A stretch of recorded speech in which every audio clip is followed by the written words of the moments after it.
The sands of time have run out, son of Duratan.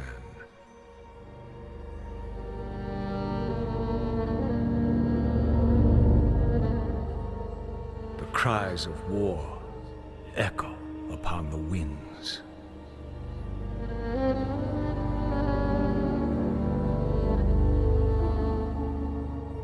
The remnants of the past scar the land.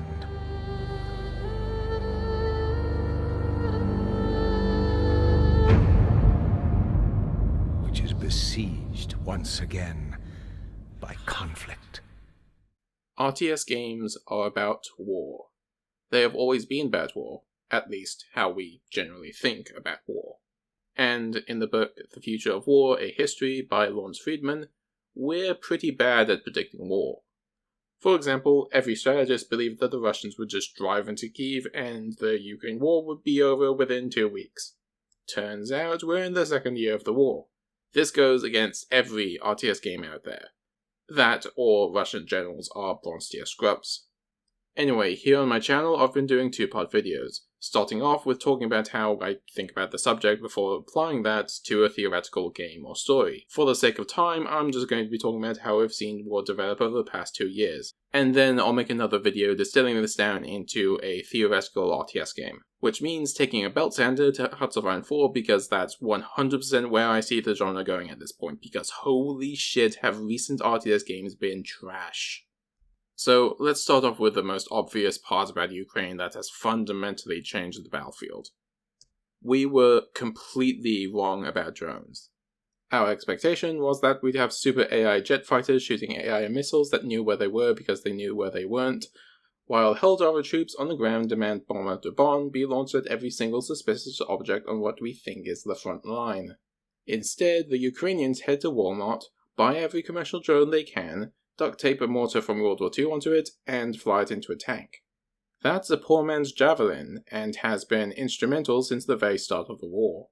Oh, and AI is basically autistic. Drones are useful because they can be used in situations where it is far too dangerous for an actual person to go, which has implications we're still trying to figure out. But there's something really interesting that's happening with drone munitions. The thing with a mortar shell is that it needs to be able to handle the force of its launch. But a drone is significantly less violent than a mortar launch, so these new drone munitions have been saving on material by stripping away the steel shell, which reduces its fragmentation and therefore damage. Combine this with Russia's new turtle tank design, yes, this is a real thing, and we might actually get to the point where armor actually returns to the spotlight, especially if we take the information we've learned from drone targeting and apply that to trophy systems. I think we're leaning towards the conclusion that drones are becoming analogous to snipers and saboteurs that can actually go and set up ambushes in places that a normal human would not be able to access, which could make solitary infantry too exposed to be effective, which in turn might lead to some kind of Protoss death ball, wherein both sides have started blobbing up with developed armored anti-air that can actually manage to reliably intercept drones, and more crucially, nuclear missiles.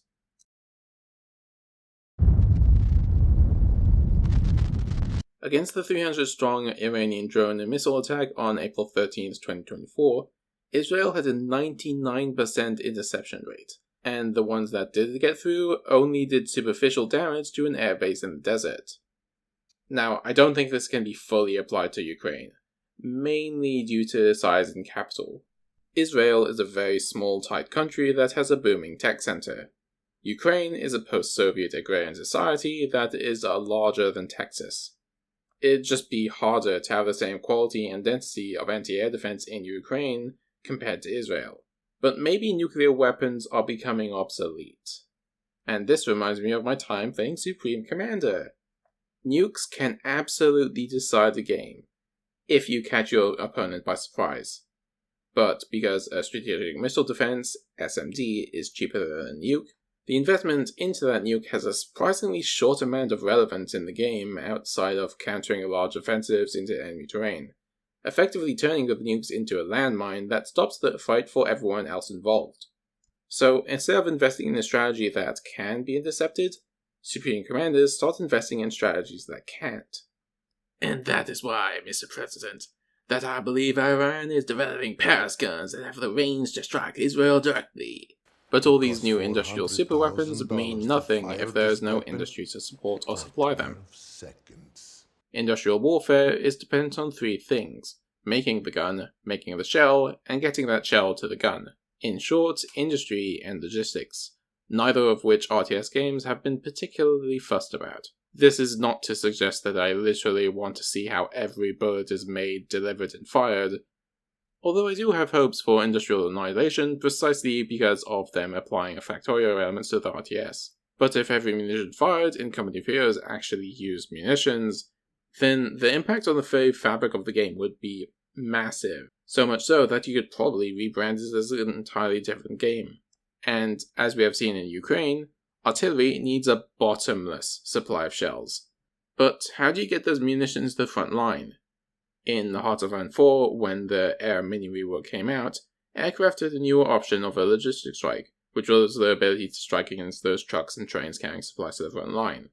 Instantly, it was branded as OP and banned by some multiplayer servers because it was dishonorable. However, most of the javelins provided to Ukraine during the opening months of the war were not going to destroy tanks. They were used to destroy all the trucks supplying the tanks, to the point where Russia had to click this little button and commandeer Scooby-Doo vans in order to carry artillery shells.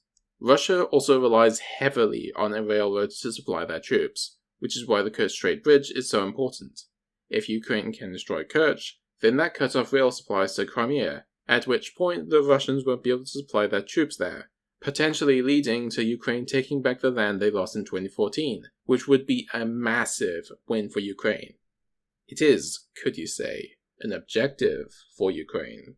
Broadly speaking, RTS games really have one objective: kill the enemy.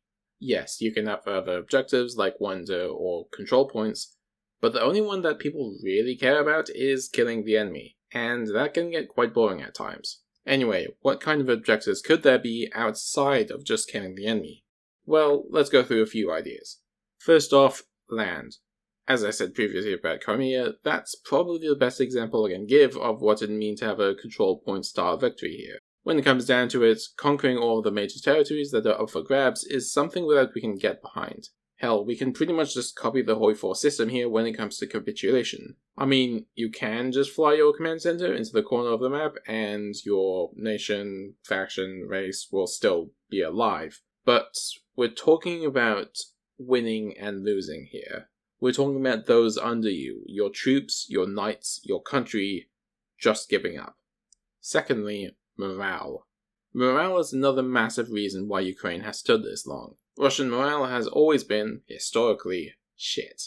And that low morale creates corruption, which creates low morale. Meanwhile, since the Soviet collapse, Ukraine has finally been able to experience a nationalist drive that the Russian and Soviet empires were always trying to suppress. Also, space.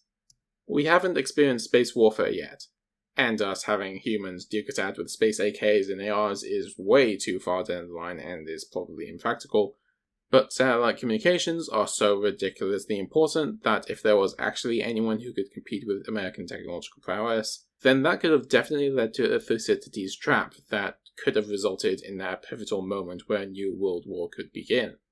Ultimately, this is a classic 4X game mode of getting into space no matter what. Now that's a good premise for a game. If you want to see me expand on this into a new design video, then put a satellite emoji in the comments. Thanks for watching.